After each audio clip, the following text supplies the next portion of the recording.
Ah!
वौगाची भ्रम नको देवा पायी तीर्थ यात्रा मुखी हरिनाम हाची वाजने सिद्धीने नामस्मरण घडो संत समागम वौगाची भ्रम नको देवा अनेक मागणे नाही नाही देवा एका जनार्दनी सेवा दृढने नामस्मरण घडो संत समागम वौगाची भ्रम नको देवा विठ्ठल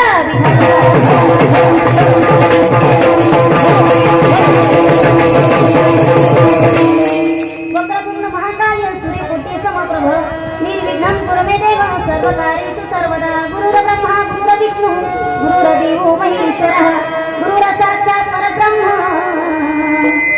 तस्मै श्री गुरवे नमः महायोगपीठे तटी भीमरथ्यां वरं पुंडरीकाय दातुं मुनीन्द्रैः समागत्य तिष्ठन्तमानन्द कन्दं परब्रह्मलिङ्गं भजे पाण्डुरङ्गं पांडुरंग स्वरूप पांडुरंग स्वरूप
श्रीरामचन्द्रं शरणं प्रपद्ये श्रीरामचन्द्रं शरणं प्रपद्ये जय राधारमण जय जय नवल किशोर जय गोपीचितचोर प्रभु जय जय माधव चोर देवा माझी मन लागू तुझे चरणी संसार व्यसनी कडोने दे नामस्मरण करू संत समागम वौगाची भ्रम नको देवा विठ्ठल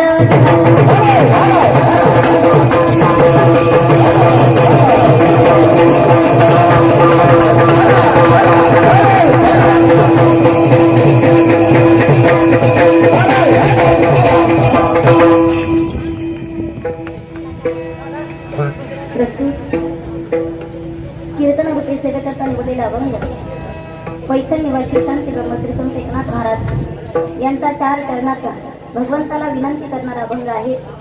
भगवंता संतांची संगत घडू दे, तुझं नामचिंतन घडू दे, तुझा महिमा मला कळू दे, माझं मन तुझ्या चरणी लागू दे. या अभंगाद्वारे बोलण्यापूर्वी अल्पसा पर्याय देणं खऱ्या अर्थाने गरजेचं आहे. गोड असं वातावरण आहे. ईश्वराच्या प्रांगणामध्ये जमलेले तुम्ही सर्व मायबाप, प्रथम तुम्हा सर्वांना मनापासून धन्यवाद देते. तुमच्यासाठी जरी लाईट जाणं हे नाविन्य असेल, पण आमच्यासाठी हे नवीन नाही. जिथं जिथं आम्ही जातो तिथं लाईट जाते. घरात गेल्यावर जाते, कधी मंडपामध्ये आल्याच्या नंतर जाते. गोड असं वातावरण आहे. तुम्हाला विनंती आहे, तुमच्या सगळ्यांचा आवाज जर बंद झाला तर माझा आवाज तुमच्यापर्यंत पोहोचेल. ज्या धर्ममंडपामध्ये तुम्ही येऊन बसलात, हा काही सामान्य मंडप नाही, हा धर्म जागराचा मंडप आहे, धर्म मंडप आहे. या मंडपामध्ये येण्यासाठी अनेक जन्माचे सुकृत पदरी त्याच्या मुखी हरी पैसा होया, अनेक जन्माचं पुण्य उदयाला येतं आणि मग तेव्हा हा परमार्थ, हा सोहळा पाहायला मिळतो. गोड असं वातावरण आहे. लाईट गेल्यानंतर विठोबा रुक्माई झाले. आता चाल म्हणायची होती, पण आता एवढे मोठे कॅमेरा घेऊनच हे समोर बसलेत खुर्ची टाकून. आता कॅमेरा म्हटल्याच्या नंतर कुणालाही असं वाटतं की मी कॅमेरा दिसलं पाहिजे. मग आता चाल म्हणणारे कसे समोर येणार, कारण त्याचा आवाज तुम्हाला कळणार नाही, तुमच्यापर्यंत पोहोचणार नाही. पण बाबा समोर आले आणि चाल गोड गायली. या कार्यक्रमाला रंग भरतो वारकऱ्याच्या संगतीमध्ये. पुनश्च एकदा तुम्हा सर्वांना धन्यवाद देते. आतापर्यंत असं ऐकलं होतं मी की महिलांना 50% आरक्षण आहे. बरोबर आहे ना? किती आहे? महिलांना 50% आरक्षण आहे इथपर्यंत मी माझ्या अभ्यासानुसार ऐकलं होतं. पण तुमच्या गावामध्ये आल्यानंतर मला कळालं महिलांना 70-80% आरक्षण आहे. तुमच्याकडे फक्त 10-15% राहिले. तेवढं सांभाळून ठेवा, नाही तर भाकरी सुद्धा तुम्हाला साप्यावा लागतं. एकल्याचा नव्हता खेळ. या सर्व टाळकरी मंडळींना मनापासून धन्यवाद देते. माझ्या वडिलांस्थानी तुम्ही सर्वजण आहात, तुम्हा सर्वांना धन्यवाद. ज्यांची चाल झाली त्यांनाही धन्यवाद देते. दोन्ही मृदंगाचार्य गोड या ठिकाणी साथ करतायत, त्यांनाही मनापासून धन्यवाद देते. आज तुमच्या सप्ताहामध्ये पाऊस नाही याचे धन्यवाद भगवंताला द्या. नाही तर 8-10 दिवस झाले आम्ही महाराष्ट्रभर कीर्तनासाठी फिरतो. रोज कुठं ना कुठं पाऊस पडतो, चालू कीर्तन कॅन्सल होतं. आता फक्त टोप्या सांभाळा, हवा जास्त आहे. दोन्ही मृदंगाचार्य या ठिकाणी आहे, त्यांनाही धन्यवाद देते. ज्यांची माईक सिस्टीम या ठिकाणी आहे त्यांनाही धन्यवाद देते. आम्ही तुमच्या गावामध्ये जोडीने आहोत. तुमचा कुणाचा रॉंग नंबर लागायला नको म्हणून सांगेल. माझे पती माझ्या बरोबर आहेत, त्यांनाही या ठिकाणी धन्यवाद देते. आज पकडी काय गुळ नको, रोजचे महाराज जास्त गुळ खातात का? भेरी जाणून ठेवली तुम्ही. आज खऱ्या अर्थाने ज्यांचे या कार्यक्रमासाठी सौजन्य आहे असे असणारे नाना सगर, आप्पासाहेब घायाळ, सुनील येडके आणि खंडू फसके या सर्व मंडळींना मी मनापासून धन्यवाद देते. समस्त ग्रामस्थ मंडळी, पंचक्रोशीतून आलेली सर्व मंडळी, सर्वांना उदंड आयुष्य लाभो, चांगलं आरोग्य लाभो आणि तुमच्या सर्वांच्या हातून वारकरी संप्रदायाची सेवा घडो ही पांडुरंगाचरणी प्रार्थना करते. ज्यांच्या घरी स्नेह भोजनाचा आमचा कार्यक्रम झाला अशा असणारे आमच्या उपसरपंच मंगलताई भोसले, त्या परिवाराला सुद्धा या ठिकाणी मनापासून धन्यवाद देते. सर्वांना धन्यवाद देऊन कार्यक्रमाला सुरुवात करते. विठ्ठल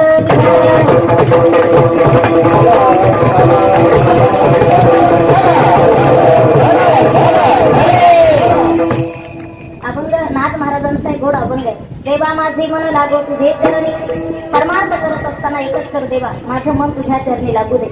ज्या अर्थी नाथ बाबा देवाला विनंती करतात मन लागो तुझे चरणी, तर आपल्या लक्षात येतं की मन लागत नाही चरणी म्हणून म्हणावं लागतं लागो तुझे चरणी.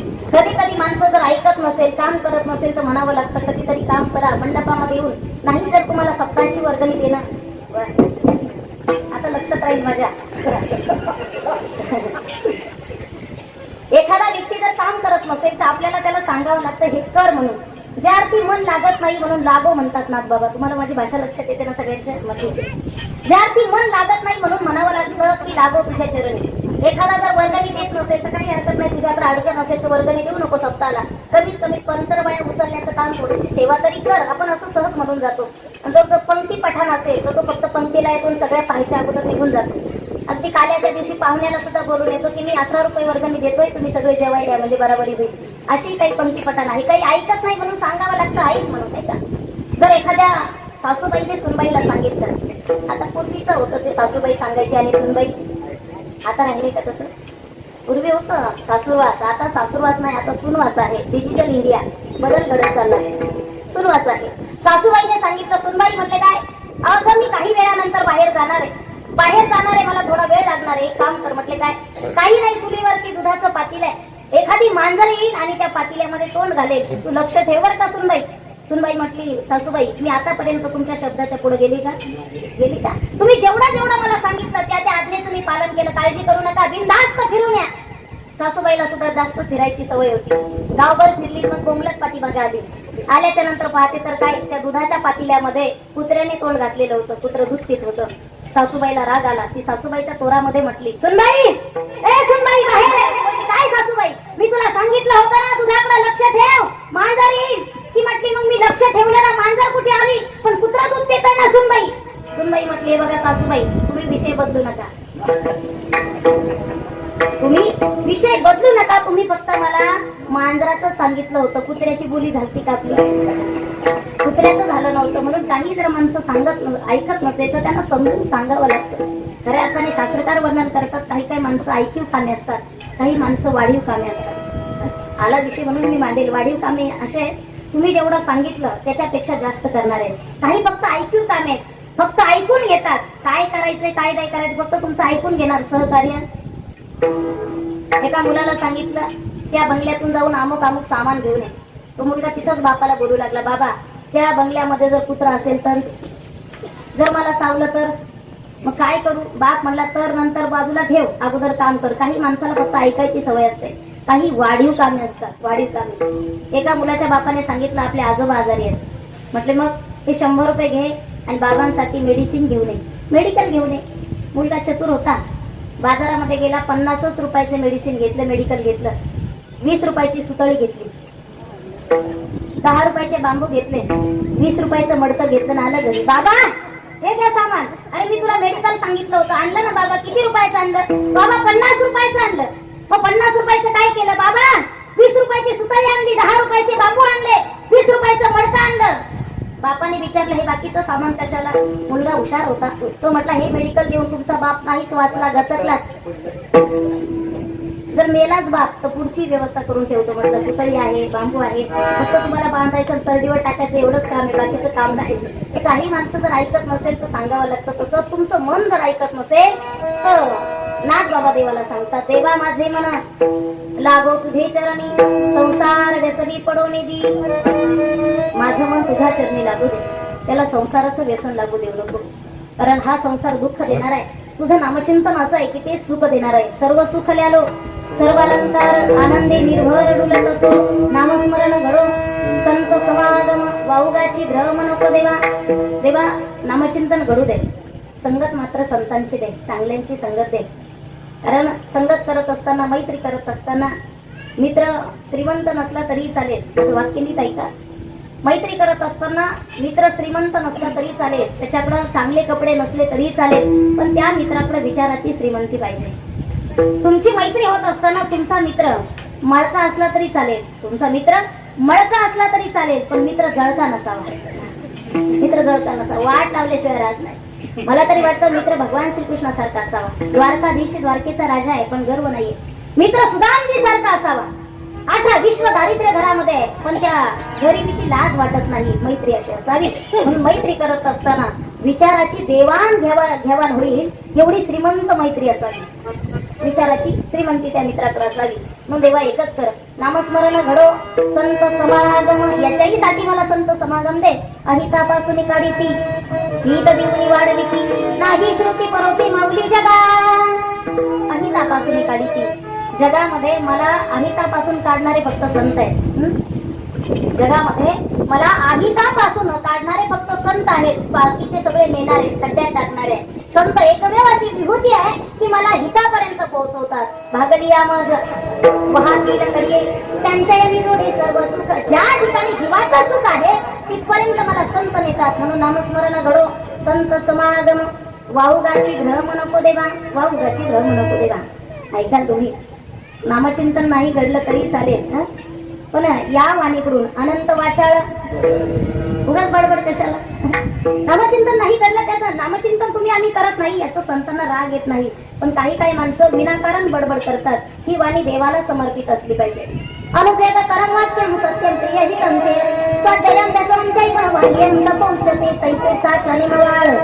नितनी परिरसाळ शब्द जैसे कल्लोळ अमृताचे. मुखी अमृताची वाणी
मुखातून अमृताचा वर्षाव नाही झाला तरी चालेल हा? तुमच्या मुखातून अमृताचा वर्षाव नाही झाला तरी चालेल, पण विषाचा होईल. कारण विंचवाच्या नांगीमध्येच विष असतं, माहितीये तुम्हाला? विंचवाच्या फक्त नांगीतच विष असतं, पण दुर्जनाच्या सर्वांगी असतं. तुमच्या वाणीतून अमृताचा वर्षाव नाही झाला तरी चालेल, पण विषाचा होऊ नये. मुखी अमृताची वाणी, देह देवाची कारणी. ही वाणी देवाला समर्पित असावी, वाणी देवाला समर्पित असावी. या ठिकाणी भरपूर तरुण मंडळी आहे. काही काहींची वाणी व्यसनाला समर्पित आहे. 10वीचे पेपर जर चांगले गेले नाही, बाबा मला टेन्शन आलं म्हणून थोडीशीच, जास्त नाही बाबा, तुम्ही घेता तेवढी नाही, अगदी थोडीशी घेतली. वाणी आणि देह व्यसनाला समर्पित करणारे कितीतरी तरुण आम्ही पाहिले. आज हे दोन्ही महाराज मंडळी तरुण आहे, तुमच्या मुलासारखेच. महाराज मृदंगाला आयुष्य अर्पण केलं या महाराजांनी. या हातातून अक्षरशः बोट फुटतात, कधी कधी रक्त बाहेर येतं. देवाला समर्पित देह आहे. काहींचं जीवन व्यसनाला समर्पित आहे. मला वाटतंय तरुण जर व्यसनाधीन गेला आपल्या देशाचा, कुटुंब उद्ध्वस्त होतं, गावाला सुद्धा कलंक लागतो, देशाला सुद्धा कलंक लागतो. कारण ज्या भारत देशामध्ये आपण राहतोय तो भारत देश सामान्य नाहीये. जहाँ डाल डाल पर सोने की चिड़िया करती है बसेरा, ओ भारत देश है मेरा, ओ भारत देश है मेरा, ओ भारत देश है मेरा, ओ भारत देश है मेरा.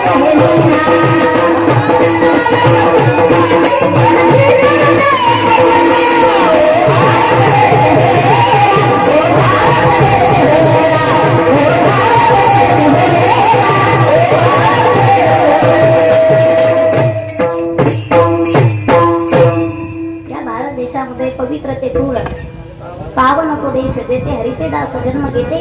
या भारत देशामध्ये कितीतरी तरुण असे आहेत जे देशासाठी समर्पित झाले. आपलं तारुण्य धर्मासाठी समर्पित असावं, देशासाठी समर्पित असावं, परमार्थासाठी समर्पित असावं. एखाद्याचं तारुण्य जर व्यसनाधीन जात असेल तर फार अवघड गंभीर प्रश्न आहे. एकदा पूर्वी गाड्या नव्हत्या, तर तुमच्याकडे यायचं म्हटलं की रात्री बसावं लागायचं, तेव्हा आता ह्या टायमिंगला गाडीतून उतरायचं. असे रोड होते, रस्ते होते, बरोबर आहे ना? आता असं वाटतच नाही धाराशिवला चालले, असं वाटतं की मुंबईला चाललो की काय. हायवे रोड झाले महाराज. पूर्वी गाडीमध्ये प्रवास, बसमध्ये प्रवास असायचा. आता भाग्यवान आहात तुम्ही, अर्ध तिकीट झालंय. बाकीच्यांना फुकट आहे. तुम्हाला माहिती, माझी मुलींची वारकरी शिक्षण संस्था आहे. 700 मुली शिकून गेल्या. 100-150 मुली संस्थेमध्ये असतात. आता 2 महिन्यापासून असं झालंय की मुलीचा बाप संस्थेमध्ये येत नाही, आई येत नाही. संस्थेमध्ये फक्त आजी येते. लक्षात आलं? इतका ताप वाढला पहा. देह देवाला समर्पित असावं. बसमध्ये प्रवास करत होते मी, आणि प्रवास करत असताना एक आजोबा, अगदी बसायला जागा नव्हती पण मी जागा दिली. म्हटलं बसा बाबा. बाबा शेजारी बसले आणि 5 मिनिटानंतर बाबाने हळूच खिशातून बिडी काढली. बिडी माहितीये तुम्हाला? बिडी. वा, जाणकार श्रोते आहात तुम्ही, नाही तर काही काही दगड. लग्नाला न्या, चेहरा पडलेलाच. बारशाला न्या, मौतीला आला कधी तर. बाबा बसले, बिडी काढली खिशातून, बिडी ओढायला सुरुवात केली. बाबा बिडी ओढतायत याचा त्रास नाहीये, पण 5 मिनिटं झाले बाबाने धूर बाहेर सोडलाच नाही. 5 मिनिटं. 5 मिनिटानंतर नाकातून धूर बाहेर आला. कोण कुठून धूर बाहेर काढेल सांगता येईल? ज्याची त्याची कला आहे. एकदम बाहेर आला. म्हटलं बाबा त्रास होतोय, बिडी बंद करा, सगळ्यांना त्रास होतोय. बाबा म्हटले मी अशी तशी बिडी बंद करणार नाही, तुम्ही महाराज ना. म्हटलं हो बाबा, कीर्तनाला चाललो. म्हटले मग बिडीचं सुद्धा एक शास्त्र आहे, तुम्हाला सांगतोय. जर शास्त्र तुम्हाला कळालं तर नक्की ऐका. बिडीचं सुद्धा शास्त्र आहे. धूम्रपानम शतगोदानम, धूम्रपानम शतगोदानम, एक झुरका गंगा स्नानम, टाकडम टुकडम महत पुण्यम, एक बिडी कन्यादानम. हे शास्त्र समजायला सुद्धा शास्त्र समजलं पाहिजे. धूम्रपानम शतगोदानम. धूम्रपान जर केलं तर 100 गाई दान दिल्याचं पुण्य मिळतंय. तो बिड्या ओढणारा मला सांगू लागला. टाकडम टुकडम महत पुण्यम. आता लॉकडाऊनच्या काळामध्ये ज्यांनी ज्यांनी बिड्या ओढल्यात त्यांना माहितीये, दुकानं बंद होती, मग त्यांनी फेकून दिलेले ते काय, टाकडम टुकडम, पुण्याची गणना कोण करीत, ते जर ओढले तर. आणि सप्ताहाला कोणी लवकर वर्गणी देत नाही. एक बिडी दान दिली तर कन्यादान. म्हटलं तुम्ही आम्ही नामचिंतन करत नाही याचं दुःख नाहीये. व्यसनाधीन जाताय, मूक इतर ठिकाणी तुम्ही अर्पण करताय याचं दुःख आहे. व्यसन करू नका या मताची मी नाहीये. व्यसन करा तुम्ही, पण व्यसनही ऐकून घ्या. जहां पर जान पीने से क्या फायदा, जहां पर जान पीने से क्या फायदा, अरे सुबह पियोगे शाम को उतर जाएगी. जहां पर जान पीने से क्या फायदा, सुबह पियोगे शाम को उतर जाएगी. लेकिन हरिनाम का प्याला एक बार को पी के देख, तेरी जिंदगी संवर जाएगी. एकदा कधीतरी त्या देवाच्या नामचिंतनाला बघा तुम्ही बसून, एकदा तरी त्या देवाच्या नामचिंतनाचं व्यसन करून पहा. नंतर तुम्हाला घरामध्ये कोंडून टाकलं तरी तुम्ही म्हणाल जेवण नको पण भजनाला जाऊ द्या. मेरी लगी शाम संग प्रीत ये दुनिया क्या जाने, मेरी लगी शाम संग प्रीत ये दुनिया क्या जाने, क्या जाने कोई क्या जाने, क्या जाने कोई क्या जाने, दुनिया क्या जाने, मेरी लगी शाम संग प्रीत ये दुनिया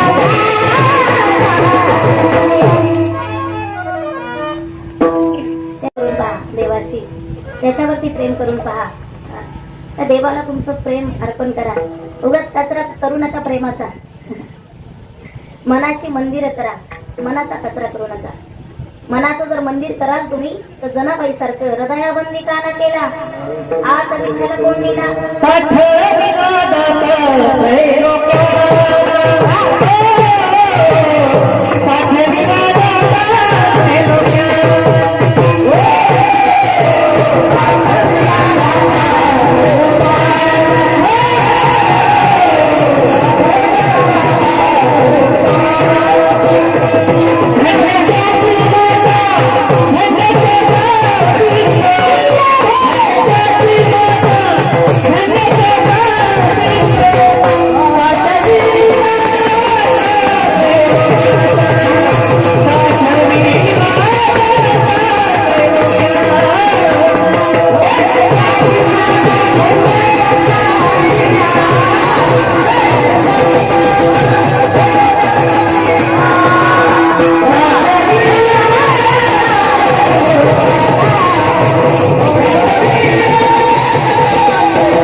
तुमच्या मनाची जर मंदिर कराल तुम्ही तर तुमच्या हृदयामध्ये त्रैलोक्याचा दाता साठवण्याची ताकद तुमच्या हृदयामध्ये येईल.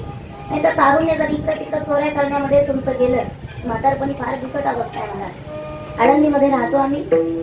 आजही त्या घाटावरचा प्रश्न जर पाहिला तर 100 वयवृद्ध माणसं त्या घाटावरती पडू नये.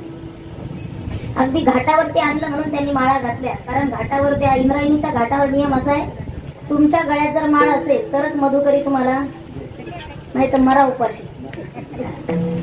आपण पोट्या संसार ज्यांनी आयुष्यभर केला, लोक म्हणते कीर्तनाला बसा ना, तो म्हटलं नाही, लय बोर होते म्हटले कीर्तनामध्ये. मंदिरामध्ये दर्शनासाठी गेला, चांगला बल दिसला की आणला काढून आपण पोट्या संसार. इकडं 5 एकर पडीत पडली तरी बांध कोरायचे बंद नाही, दुसऱ्याचे कोरणं चालू. अरे इकडे पडीत पडली ती नाही, ती राहील तितका, पण इकडे बांध कोरले पाहिजे. याला म्हणतात आपण पोट्या संसार. कीर्तनाला जर आलाच कधी, चांगली चप्पल दिसली, कधी ठोबरूक महिलाच बिचारा घरी आलाच कधी, तर तोंड शिवावं लागतं त्याचं, न बोलण्याचे काय घ्या. अनंत वाचाळ विनाकारण बडबड बडबड. म्हणजे मी कीर्तनाला आलो हे गावातल्या लोकांना कळालं पाहिजे ना, मी कीर्तनाला आलो हे गावातल्या लोकांना कळालं पाहिजे. मी सांगेल तुम्हाला, ज्याचा वर्तमान काळ चांगला गेला असेल, ज्याचा भविष्य काळ भूतकाळ चांगला असेल, ज्याचा वर्तमान काळ चांगला चालू असेल, त्याचाच भविष्य काळ चांगला असतो बरं. नाही तर वर्तमान काळ जर तुमचा चांगला नसेल, उगाच जवळ पिंगल्या करण्यामध्ये जर तुमचा वर्तमान काळ जात असेल, तर भविष्य काळ तुम्ही आळंदीमध्ये भेटाल मला. वाईट परिस्थिती आहे. अनेक वेळा आम्ही सांगत असतो कीर्तनामध्ये, वारंवार मी तरी सांगत असते की सात्विक मुलं जन्माला आले आई वडिलांना सांभाळतात. कुळी कन्या पुत्र होती जे सात्विक, तयाचा हरीक वाटे देवा. सात्विक मुलं जन्माला आले तर गावाला सुद्धा, कुटुंबाला सुद्धा, देवाला सुद्धा आनंद होतो. पण सात्विक मुलं सात्विक लोकांच्याच पोटाला येतात, हेही तुम्ही लक्षात घ्या बरं का. सात्विक मुलं जन्माला आणण्यासाठी एकतर आईचं पुण्य असावं लागतं, नाहीतर बापाचं तरी पुण्य असावं लागतं. आई वडील जर सुशील नसेल, संस्कारिक नसेल, तर त्या कुळामध्ये संस्कारिक मुलं जन्माला येणं ही अशक्य गोष्ट आहे, अशक्य आहे. आईला तर मी सांगेल, जननी जने तो भक्त जने, दाता या शूर नाही तो जननी वांज भले. आई तुला जर जन्म द्यायचा असेल, बळीराजा सारख्या दात्याला जन्म दे. भक्त प्रल्हादासारख्या भक्ताला जन्म दे, छत्रपती शिवरायांसारख्या शिवराला जन्म दे. नुसत्या दारुड्याला जन्म देऊन तू वाहन राहिली तरी काय अर्थ? एक प्रमाण तुम्ही कधी कीर्तनात ऐकलं नसेल, मी सांगेल तुम्हाला. काही काही मायबाप परमार्थ करत नाही, चांगलं कर्म करत नाही. आई वडील चांगले कर्म करत नाही, मुलाला जन्म देतात आणि त्या मुलाकडून अपेक्षा करतात की या मुलाने मला सांभाळावं. आई वडिलांचा सुद्धा हा लोभ कुठेतरी लपलेला असतो. तुकोबरायचं प्रमाण आहे, लोभा कारणे वाढली. माय बाप सुद्धा लोभा कारणे. ज्या लेकराला आपण संस्कार देऊ शकत नाही, तर त्या मुलाकडून तुम्हाला सांभाळण्याची अपेक्षा करणं हे सुद्धा गैर आहे, हे लक्षात ठेवा. जर आई वडील तपस्वी असेल आणि मग तुम्ही अपेक्षा करा. अलीकडची परिस्थिती तर फार बिकट झाली आहे Maharaj. Social media, digital India, शिकलेले लेकर घरामध्ये आले, सुना घरामध्ये आल्या.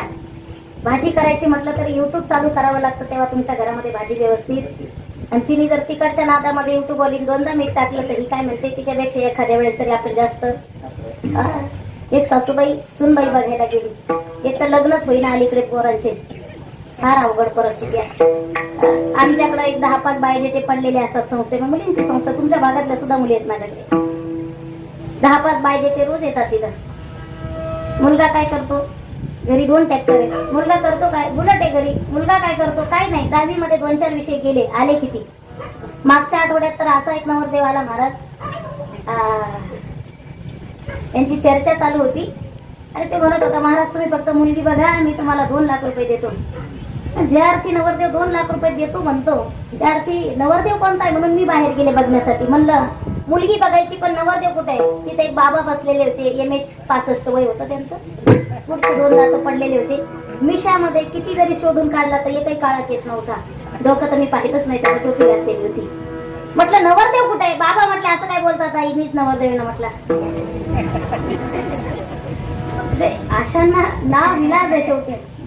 कुळी कन्या पुत्र होते जे सात्विक मुलं जन्माला आले. तुम्ही सांगेल तुम्हाला, अलीकडे सात्विक मुलं जर जन्माला आले तर सांगावं लागत नाही, पण सात्विकहीन मुलं जन्माला आले तर सांगावं लागतं. अरे बाबा, माय बाबाची सेवा जर तुझ्या हातून घडत असेल, सकळ तीर्थाची धुरे जे का माता पितरे कया तिविसी किरशरे लोन की जे. माय बाप केवळ काशी तेने नवजावे तीर्थासी.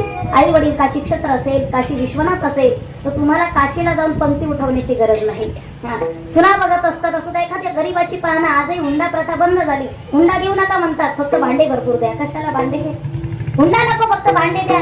एखादी गाडी देता आली तर द्या, फक्त हुंडा नको. घेता म्हणजे काय घेता आणि काय देता. एक सुनबाई सासूबाई बघायला गेली तिला, आणि तिने सुद्धा नवीन आपली साडी वगैरे घातली. सासूबाई जरा पुढची होती, ती म्हटली मी जरा सुनबाईला बोलून येते. आणि गेल्याच्या नंतर सासूबाईने विचारलं तुझं शिक्षण किती झालंय. तिने सांगितलं BA झालंय. तुझी हाईट किती आहे. तिने सांगितलं 5.5 फूट आहे. तुमच्यापेक्षा 2-3 इंच जास्त आहे सासूबाई. सासूबाई म्हटली मग ते बाकीचं जाऊ दे, पण किचन मध्ये गेल्याच्या नंतर तुला काय येतं. स्वयंपाक रूम मध्ये गेल्यानंतर तुला काय येतं. ती म्हटली काही नाही. तिथं किचन मध्ये गेल्याबरोबर मला पहिली चक्कर येते म्हणे, मला बाकीचं काही येत नाही.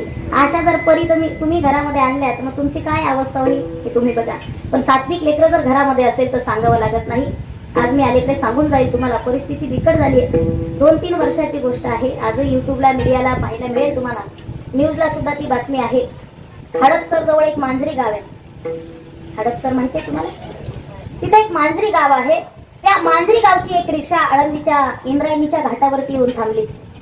आणि थांबल्यानंतर त्या रिक्षातून 2 तरुण उतरले. एक तरुण उतरला, रिक्षामध्ये काही बॅगा होत्या, सामान होतं, घेतले आणि खाली टाकून दिले. घडलेली घटना, प्रसंग नाही सांगत मी तुम्हाला कुठला. दुसरा उतरला, रिक्षामध्ये काही आई वडील वृद्ध बसलेले होते. त्यांना हात धरून खाली ओढू लागला आणि त्या घाटावरती बसवलं. ही सगळी घटना त्या आळंदीच्या ग्रामस्थांनी पाहिली. विचारलं का कुणाची रिक्षा आहे. ते म्हटले कुणाची म्हणजे आमची आहे. बरं, ते सामान कुणाचं आहे. ते म्हटले आमचंच आहे. मग मायबाप कुणाचे आहे. ते म्हटले आमचे. मग तुम्ही घाटावर का सोडता त्यांना, तुम्ही घरी घेऊन जा. रिक्षातून उतरलेल्या तरुणांनी उत्तर दिलं, म्हटले घरी खूप त्रास देतात. मायबाप खूप त्रास देतात म्हणून घाटावर सोडण्यासाठी आणलंय. तुम्ही माझ्या आईवडिलाप्रमाणे आहात. मला तुम्हाला विचारायचंय, एकाच आईच्या पोटी जर शहाणा मुलगा जन्माला आला आणि त्याच आईच्या पोटी जर वेडा मुलगा जन्माला आला, तर आई कुणावर जास्त प्रेम करते हो. ती म्हणते दुसरं शहाणा आहे, तो त्याच्या परीने कसाही जगेल, पण माझाही दुसरा भोळा भाबडा आहे. मी सावलीसारखी त्याच्या पाठीमागे राहिली पाहिजे. त्या माय बापाला त्रास देतात म्हणून आळंदीच्या घाटावर सोडण्यासाठी आणलं. आजही न्यूजला ती बातमी आहे महाराज. एवढी अवघड परिस्थिती महाराष्ट्रामध्ये आहे. जो महाराष्ट्र संतांच्या पदस्पर्श वर्षांनी पोलीस झाला, त्याच महाराष्ट्रामध्ये या भूमीमध्ये आई वडील वृद्धाश्रमामध्ये टाकण्यात येतात. फार दुर्दैवी घटना आहे. त्या आळंदीच्या ग्रामस्थांनी ती रिक्षा तशीच आळंदीच्या पोलीस स्टेशनला घेतली. मला वाटतं तिथं गेल्यानंतर चांगले खाली येतात. तिथे कमिशनर बाहेर आले, इन्स्पेक्टर बाहेर आले, PSI बाहेर आला. कोण मूर्ख आहे, कोण मूर्ख मुलं आहेत, कोण नालायक आहे की जे आई वडिलांना सांभाळत नाही. नालायक ही काही शिवी नाहीये, शब्दकोशातला एक शब्द आहे. कोणत्याही लायकीचे नसलेले पुढे फक्त ना लावा. कोण आहेत नालायक, त्यांना आतमध्ये घ्या, 2-3 महिने जेलमध्ये टाका, मग कळेल त्यांना मायबाप काय असतात. पोलीस लोक बोलतच होते, पण हे शब्द ज्या आईला दिसत नाही तिच्या कानापर्यंत पोहोचले. हे शब्द ज्या बापाला चालता येत नाही त्या बापापर्यंत हे शब्द पोहोचले. मायबाप कसे तरी त्या रिक्षातून खाली उतरले, हात जोडून उभे राहिले. साहेब तुम्ही काय म्हणालात, मूर्ख मुलं आहेत, नालायक आहेत, संस्कारहीन आहे. नाही साहेब नाही, माझी मुलं चांगली आहेत साहेब. त्यांनी आम्हाला घाटावर आणून सोडलं नाही साहेब. आम्हीच म्हटलं आमचा उरलेला काळ आळंदीच्या इंद्रायणीच्या घाटावर आम्ही राहतो. मी सांगेल तुम्हाला, जगातलं सगळ्यात मोठं माफ करणारं न्यायालय जर कोणतं असेल तर ते माय बापाचं. दुनिया में वो कौन सी चीज है, दुनिया में वो कौन सी चीज है जो मांगने से नहीं मिलती, दुनिया में वो कौन सी चीज है जो मांगने से नहीं मिलती. सब कुछ मिलता है, माँ नहीं मिलती, आई मिळत नाही. महाराष्ट्रभर फिरतो आम्ही, महाराष्ट्राच्या आउट ऑफ सुद्धा कीर्तनासाठी जातो. श्रीमंती भरपूर पाहायला मिळते. घरामध्ये माणसं कमी, कुत्रे जास्त पाहायला मिळतात. प्राणी मात्र्यावर दया करू नका या मताची मी नाहीये, नक्कीच दया करा, पण प्रथम आपल्या घरातल्या माणसाला जपायचं शिका. कुत्र्याचा साबण वेगळा आहे, घरामध्ये कुत्रे पाळले जातात, सासरा नको. कुत्र्याचा साबण वेगळा आहे, टप वेगळा आहे, टायमिंग वेगळा आहे, टावेल वेगळा आहे. त्या कुत्र्याचा टाइम टू टाइम जेवण होतं घरामध्ये. मी सांगेल तुम्हाला मायबा, कुत्र्याला कितीही जीव लावा, कुत्र्याला कितीही जीव लावा, एक दिवस कुत्रा चावल्याशिवाय राहणार नाही. माय बापाला गाय गोठ्यामध्ये ठेवा, आशीर्वाद देतील तुम्हाला माय बाप. जन्म दिला आईने मला, उपकार हा मोठा झाला. हेच लागे जरी पायाला, पाणी ते आईच्या डोळ्याला. हेच लागे जरी पायाला, पाणी ते आईच्या डोळ्याला. जन्म दिला आईने मला, उपकार हा मोठा झाला. हो, जीवापेक्षा जास्त प्रेम करत असतात मायबाप आपल्यावरती. कोविडमध्ये छत्रपती संभाजीनगरमध्ये कोविड हॉस्पिटलला एक 18 वर्षाचा मुलगा ऍडमिट होता. 23चा स्कोर होता त्या मुलाचा. डॉक्टरनी विधवा आईला सांगितलं, आईसाहेब वय झालं तुमचं, हॉस्पिटलमध्ये येऊ नका. तुम्हाला जर कोरोना झाला तर कसं वाचवायचं आईसाहेब, तुम्हाला जर काही झालं तर काय करायचं. त्या आईने सांगितलं, डॉक्टर साहेब अहो जर मी माझ्या लेकराजवळ बसेल तर मला कोरोना होईल, स्कोर वाढला तर मी मरेल. पण ऐका ना डॉक्टर साहेब, आई आहे मी, ऐसी कळवळ्याची जाती, मेले तरी चालेल डॉक्टर साहेब, पण माझा मुलगा जिवंत राहायला पाहिजे. याला माय म्हणतात, त्याला माय म्हणतात. परवा दिवशी तुमच्या ग्रामस्थांनी माझा स्टेटस पाहिला. परवाची घटना आहे. आमच्या बरोबर गाडीमध्ये नेहमी असायचे राजू महाराज थोरे म्हणून मृदंगाचारी, नेहमी असायचे. 2-2, 3-3 महिने आमच्या बरोबर कार्यक्रमासाठी फिरायचे. मागच्याही आठवड्यामध्ये जेव्हा गुढीपाडवा ते रामनवमीचा परेड होता तेव्हा ते गाडीमध्ये होते. कलाकाराचं जीवन फार अवघड आहे. 7-7 दिवस गावामध्ये राहून आपल्या कुटुंबाला सोडून एक जवानासारखं सीमेवरती लढायला जसे जवान जातात तसे यांचं जीवन आहे महाराज. मागच्या वर्षी साताऱ्याला जात असताना आमचे 2 महाराज मंडळी, मला वाटतं बीड परिसरातली होते. ते सकाळी काल्याच्या कीर्तनाला उशीर झाला होता. लोकांचे फोन येत होते, महाराज लवकर या, महाराज लवकर या. लोक ओरडत होते, बोलत होते. महाराजांनी गाडी पळवली. आजही मला वाटते रवी महाराज काहीतरी नाव होतं त्या महाराजांचं. गाडी पळवली आणि एक स्कॉर्पिओ आली, श्रीमंताची गाडी, उडून निघून गेली. महाराज 2-2 वर्षाचे लेकर होते त्या महाराज लोकांच्या आजही घरी. तुम्ही कधी ऐकलंय का अमुक अमुक महाराज? ही देशाची सेवा आहे, धर्माची सेवा आहे. आमच्याकडे बोटं दाखवणारे अनेक मंडळी आहेत. मला माहित नाही माझं मामाचं गाव कोणतं आहे, मावशीचं कोणतं आहे, नातेवाईक कोणत्या गावात आहे. तुम्ही आमचे वैष्णव, तुम्हीच खरे आमचे नातेवाईक आहेत, म्हणून 2 शब्द तुमच्या समोर बोलून जाते. आतापर्यंत अपघातामध्ये एखाद्या महाराजांचा पाय मोडला, हात मोडला, किंवा एखादा महाराज अपघातामध्ये शहीद झाला, मरण पावला, आतापर्यंत प्रशासनाने, सरकारने कोणत्याही महाराजांच्या कुटुंबाला सहकार्य केलेलं नाही. ही पहिली गोष्ट. दुसरी गोष्ट अशी का कोणत्याही महाराजांच्या पत्नीला आतापर्यंत पगार चालू झाला नाही, कुटुंबाकडे कोणतेही लोक आतापर्यंत गेले नाही। एखादा महाराज ऑफ झाला तर दुसऱ्या वर्षी दुसऱ्या महाराजांची तारीख त्या ठिकाणी ठेवली जाते। महाराजांचं तुम्ही नातेवाईक म्हणून मी बोलते, फार अवघड परिस्थिती आहे। एखादा तरुण मुलगा जर आई समोर जात असेल तर फार मोठी दुःखाची घटना आहे। परवाचीच गोष्ट आहे, अगदी वय 35 वर्षाचं वय होतं आमच्या राजे महाराजांचं, जे माझ्या गाडीमध्ये नेहमी असायचे, सुंदर पखवाज वाजवायचे। 15 ते 20 वर्षे ही कला शिकण्यामध्ये महाराजांच्या आळंदीमध्ये गेले त्यांचे। नुसता ताप आला तर क्लायमेट थोडस बदललेलं आहे, ताप आला, काळण्या झाल्या, आयसीयूमध्ये टाकलं महाराज, तर ते कधी आतापर्यंत आलेले नाही। कालपर्यंत मी म्हटलं होतं सगळे कीर्तन कॅन्सल रद्द करून टाकायचे, पण महाराज म्हटले जर आपण घरी राहिलो तर आणखी जास्त टेन्शन होईल, म्हणून इथपर्यंत मी आले। अक्षरशः धाडस होत नाही माझं, पण मी बोलून जाते तुम्हाला। त्या कुटुंबाला भेटण्यासाठी आम्ही अंतविधीला गेलो होतो। बापाचं वय आहे 55, 2-2 मिनिटाला दात फिरा बसवत होत्या त्या बापाच्या महाराज। एखादा तरुण मुलगा जर आई वडिला समोर जात असेल तर तो प्रसंग किती वाईट आहे। आजही ती आई भानावरती नाहीये, हॉस्पिटलमध्ये ती आई आहे। पत्नीचं वय फक्त 26 वर्षाचं वय आहे त्या पत्नीचं, 3 वर्षाची मुलगी आहे। एखादा करता पुरुष, एखादा करता मुलगा जर आपल्या कुटुंबामधून गेला तर त्या कुटुंबावरती किती वाईट परिस्थिती आहे, फार वाईट। एक शेतकऱ्याचा मुलगा पाठीमागे आम्ही भेट देण्यासाठी गेलो होतो, अगदी गरीब कुटुंबातील। सकाळी बकऱ्या चारण्यासाठी निघाला, रात्री उशिरा आला, जेवण केलं नाही। आईला सांगितलं लवकर डबा दे, आई सुद्धा उठली बिचारी, लवकर डबा दिला आणि बकऱ्या घेऊन तो रानामध्ये शेळ्यामध्ये गेला, शेतामध्ये गेला। गेल्याच्या नंतर थोडासा आडादी होता, शिकलेला नव्हता। शेततळ होतं, माहितीये तुम्हाला शेततळ? त्या शेततळ्यामध्ये उभा राहण्यासाठी गेला आणि त्याचा पाय घसरला, शेततळ्यामध्ये पडला तो। शेततळ्यामध्ये जाणं सोपं आहे, येणं अवघड आहे। शेतकरी आहात तुम्ही, जाणं पटकन घसरून जातो माणूस, पण बाहेर येणं फार अवघड आहे। त्या शेततळ्यामध्ये तो मुलगा गेला आणि गेल्याच्या नंतर त्याच ठिकाणी त्याचा मृत्यू झाला। आम्ही त्या कुटुंबाला भेट देण्यासाठी गेलो होतो। गेल्यानंतर 15 दिवस झाले होते तो मुलगा जाऊन। मी सुखात नाही जरी एखाद्याच्या गेले तर मी दुःखात नेहमी जात असते। 15 दिवस झाले होते। गावातल्या लोकांनी सांगितलं त्या लेकराची आई रात्री 2 वाजता उठते आणि उठल्याच्या नंतर स्वयंपाक करते, रात्री स्वयंपाक करते आणि रस्त्याला घेऊन पडते, अशी बिकट परिस्थिती त्या आईची। की त्या आईला कवटाळामध्ये घेतलं, जवळ घेतलं आणि विचारलं, आई आता काळजी करू नका, जे व्हायचं ते झालं। तर ती आई हंबरडा पडून रडू लागली, ताई रात्री माझा गजा उशिरा आला होता, रात्री त्यानं काही खाल्लं नव्हतं ताई, सकाळीच उठले, लवकर डबा करून दिला, भाकरी केली होती, स्वयंपाक केला होता आणि माझा लेकरू बकऱ्या घेऊन रानामध्ये गेलं, उपाशी गेलं ना ताई।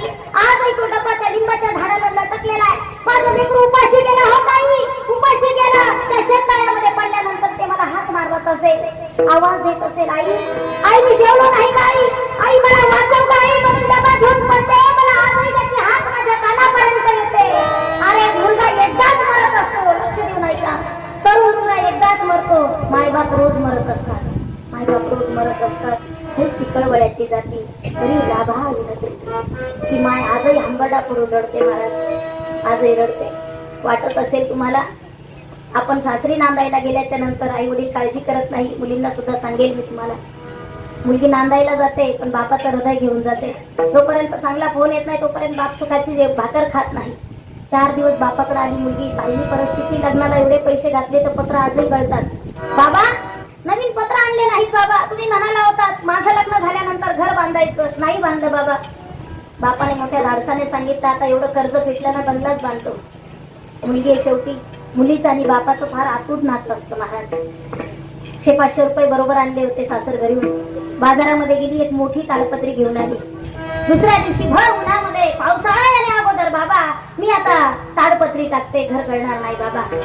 भर उन्हामध्ये, कडक उन्हामध्ये ती मुलगी त्या पत्रावरती चढली, लाल गुंद झाले होते पत्र, मुलीचे पाय भाजत होते। बापाच्या लक्षात आलं, बापाने आवाज दिला, बेटा अरे लवकर खाली ये बेटा, तू तुझे पाय भाजतात। नाही बाबा मी काही लहान राहिली नाही बाबा, मी सुद्धा 25 वर्षाची आहे बाबा, मला सुद्धा 2 वर्षाची मुलगी आहे बाबा, टाकू द्या ताडपत्री, तुमचं वय झालं बाबा, तुम्ही कधी वर जाणार आहे? मुलीचे पाय भाजत नव्हते खऱ्या अर्थाने, बापाचं काळीच भाजत होतं। बापाचं मुलीचं एक अतूट नातं असतं। बेटा तू लवकर खाली ये, नाही बाबा काळजी करू नका, मला ताडपत्री टाकू द्या बाबा, पाऊस येतो तर पाणी घरामध्ये येतं बाबा, माझी काळजी करू नका। नाविलाज झाला बापाचा, 25 वर्षाची मुलगी ऐकत नाही, बापाला त्रास होतोय, वेदना होत्या। बापाने काय केलं, त्या 25 वर्षाची 2 वर्षाची मुलगी होती त्या मुलीची, 2 वर्षाची मुलगी उचलली आणि त्या गरम झालेल्या पत्रावरती ठेवली। मग मात्र 25 वर्षाची मुलगी ओरडली, बाबा ओ बाबा कळत नाही का बाबा तुम्हाला, पत्र किती गरम आहेत बाबा, माझ्या लेकराचे पाय भाजतील ना बाबा, तिला किती त्रास बघ बाबा. बाप म्हटला मला तेच तर सांगायचंय. तुझी मुलगी गरम पत्रावरती 2 मिनिटं ठेवली तर तुला किती त्रास झाला. माझी मुलगी 1 तासापासून गरम पत्रावरती आहे. या बापाला किती वेदना झाल्या असतील. ऐसी कळवळ्याची जाती करीला भाविना प्रीती. आई तुझ्या मूर्ती वाणी या जगात मूर्ती नाही. अनमोल जन्म दिला गाई तुझे उपकार मिटणार नाही. अनमोल जन्म दिला गाई तुझे उपकार मिटणार नाही. बालपणी खेळ खेळता होतो जन्माता. अमृताहुनी लोळाई तुझ्या घराची पानं. बालपणी खेळ खेळता होतो जन्माता. अमृताहुनी लोळाई तुझ्या घराची पानं. आई तुझ्या अवताराची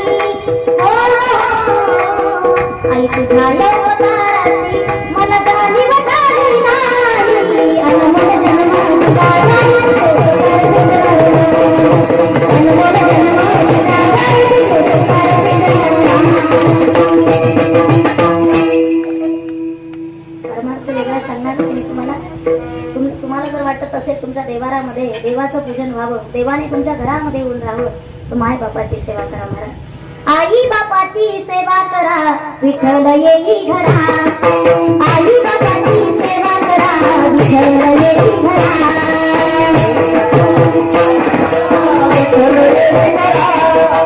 आई बाबाची सेवा करा विठ्ठल येई घरा.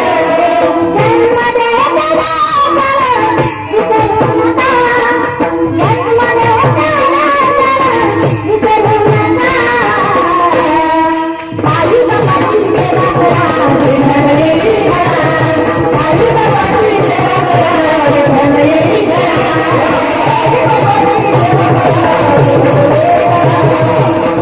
बाबाची सेवा करा विठ्ठल येई घरा. विठ्ठल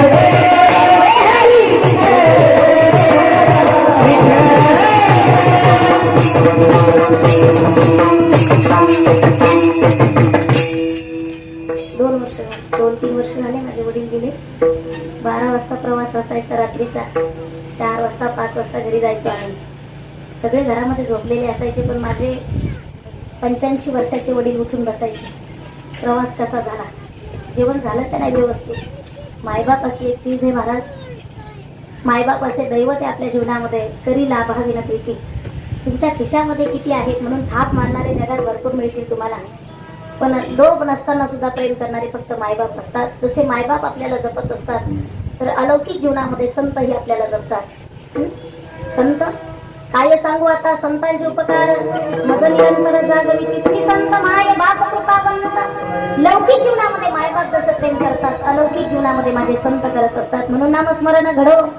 संत समागम वाऊगाची भ्रम नको देवा. पायी तीर्थयात्रा मुखी हरिनाम. प्रस्तावना चालली अभंगाची नाही का, चालू द्या 2 वाजेपर्यंत. आता पायी तीर्थयात्रा घडाली. हा एवढा मोठा नरदेह दिलाय.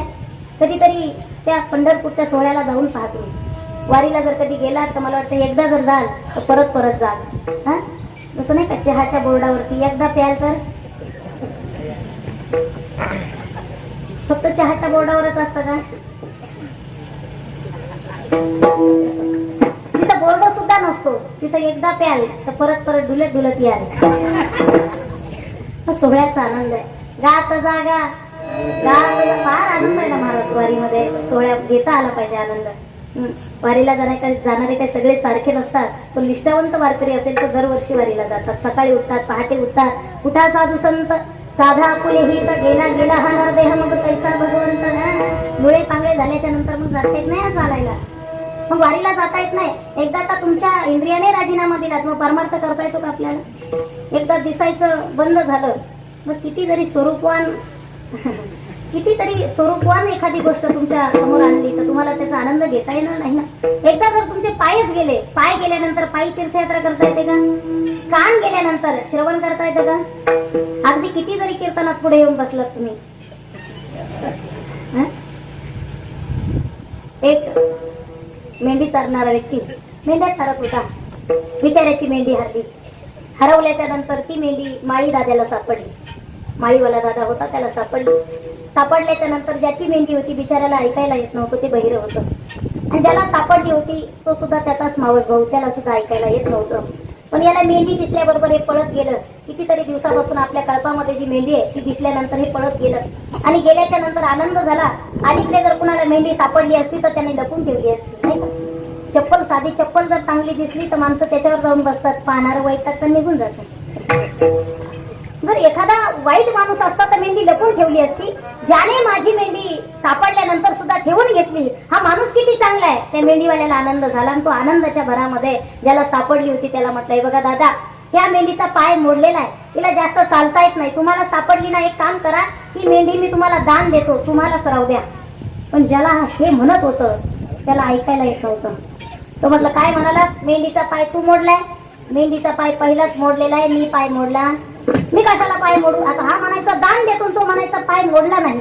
दोघही मावस भाऊ, कानाने ऐकू येत नाही, दोघांचे भांडण लागलं. आणि भांडण लागल्याच्या नंतर रस्त्याने घोड्यावाला दादा चालला होता, घोड्यावर बसून या दोघांनी सुद्धा हात केला. तो बिचारा थांबला. थांबल्याच्या नंतर हे दोघही गेले. दादा, माझी मेंढी हरवली होती, याला सापडली, मी दान देतो तर हा घेत नाही. दुसरा म्हटला, दादा, याची मेंढी मी सापडून ठेवली आणि हा म्हणतोय मेंढीचा पाय तू मोडलाय, मी पाय मोडला नाही. ज्याला हे दोघही सांगत होते तो त्यांचाच मावस भाऊ होता. त्यालाही ऐकायला येत नव्हतं. तो म्हटलं, दोघही म्हणतात घोडं चोरून आणलंय. दोघही म्हणतात घोडं चोरून आणलंय, आत्ताच विकत आणलं. म्हणलं, निमे पैसे सुद्धा दिले नाहीत. वा बाजूला. तिघांचं भांडण सुरू झालं. म्हटलं, आता पाटलाकडे निघाले गावाच्या. पण पाटीलही यांचाच मावस भाऊ, त्याला सुद्धा ऐकायला येत. आणि त्याला 2-3 बायका होत्या, त्याने नेमक्याच हाणून घराबाहेर काढून दिल्या होत्या. तेवढ्यात हे 3 जण गेले सांगायला, पाटील, माझी मेंढी हरवली. पहिला म्हटला, मी याला सापडली तर दान देतो, हे घेत नाही. दुसरा म्हटला, पाटील, याची मेंढी सापडून ठेवली. हा म्हटला, पाय तू मोडलाय, मी पाय मोडला नाही. तिसरा म्हटला, पाटील, हे दोघही म्हणतात घोडं चोरून आणलंय, आत्ताच विकत आणलं. पण पाटलाला ऐकायलाच येत नव्हतं. पाटील म्हणला, तुम्ही तिघच काय, तुम्ही तिघच काय, अख्खं गाव जरी आलं ना मला सांगायला तर नाहीच ते दोघी तिघीला खरंच घेणार. म्हटलं, जा तिकडं. इंद्रियाने जर राजीनामा दिला तर कर्मार्थ करता येतो का आपल्याला? वारीला जाता येतं का? नाही जाता येत. म्हणून पायी तीर्थयात्रा, मुखी हरिनाम, हाची माझा नेम सिद्धीने आणि समाधाने नाही नाही देवा. संत आणि भक्त देवाकडे मागत नाही. लक्ष देऊ नाही का? संत आणि भक्त कधीच देवाकडे मागत नाही. सामान्य जीवाच्या मागण्या कधीच संपत नाही. वाढावी संतान, गृही भावी धनधान्य. सामान्य जीवाच्या मागण्या कोण काय मागेल सांगता येत नाही. द्वापार युगामध्ये अर्जुनाने देवाला मागितलं होतं, दुर्योधनाने सगळं सैन्य मागून घेतलं होतं. भक्त, खरे भक्त देवाला मागत असतात. हेची दान देगा देवा, तुझा विसर न व्हावा, विठू मावली हाची वर्गी, संचोरणी राही हृदयी माझ्या. असं नाथ बाबा म्हणतात, देवा आयुष्यामध्ये जर मला काही द्यायचंच असेल तर एक काम कर, अभंगाचं प्रथम चरण. देवा माझे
देवा माझे मन लागो तुझे चरणी. देवा माझं मन तुझ्या चरणी अर्पण असू दे, तुझ्या चरणी लागू दे. माझ्या जीवनामध्ये किती जरी संकट आले, माझं मन तुझ्या चरणी राहू दे. माझ्या जीवनामध्ये किती जरी श्रीमंती आली, माझं मन तुझ्या चरणी राहू दे. श्रीमंती आल्याच्या नंतर मंदिराच्या पाठीमागून गाडी न जाता मंदिराच्या पुढून जाऊ दे देवा. मंदिराच्या समोर आल्यानंतर तुझ्या पायरीशी डोकं ठेवण्याची अक्कल मला असू दे देवा. देवा माझे मन लागो तुझे चरणी. माझं मन तुझ्या चरणी लागू दे. वास्तविक पाहता तुझ्या चरणी लागू दे म्हणतात मनाला नाथ बाबा, त्या अर्थी मन चंचल आहे म्हणून म्हणतात. हे मन कैसे होडे पाहो तरी न सापडे, विराट वया थोडे त्रिलोक्य या. बहुत चंचल चपळ जाता येता न लगे वेळ, मरकटस्य सुरापाला. माकड फार चंचल आहे म्हणून लागो तुझे चरणी. ते मनाचं जे माकड आहे ते फार चंचल आहे, एका ठिकाणी बसत नाही. माणसं जरी बसताना दिसले तर मन एका ठिकाणी येत नाही. फार अवघड गोष्ट आहे. मरकटस्य सुरापानं एक शेजारच्या गावामध्ये खेळ करत होता. डोंबारी माहिती आहे ना तुम्हाला? खेळ करत होता, खेळ करून झाला होता. त्याला दुसऱ्या गावाला जायचं होतं, पण दोन्ही गावाच्या मधोमध नदी होती. पलीकडच्या गावाला कसं जायचं? पण नाव दिसली, नावाड्याला आवाज दिला. ए नावाड्या, म्हटले काय? इकडे आम्हाला पलीकडच्या तीरावर नेऊन सोडो. नावाडी आला ना, आम्हाला म्हटलं ना. हा डोंबारी त्याला विचारला, आम्हाला म्हणतोय किती पॅसेंजर आहे, किती सीट आहे? डोंबारी म्हटलं जास्त नाही, मी आहे, माझ्याबरोबर एक बोकड आहे, दुसरं माकड आहे.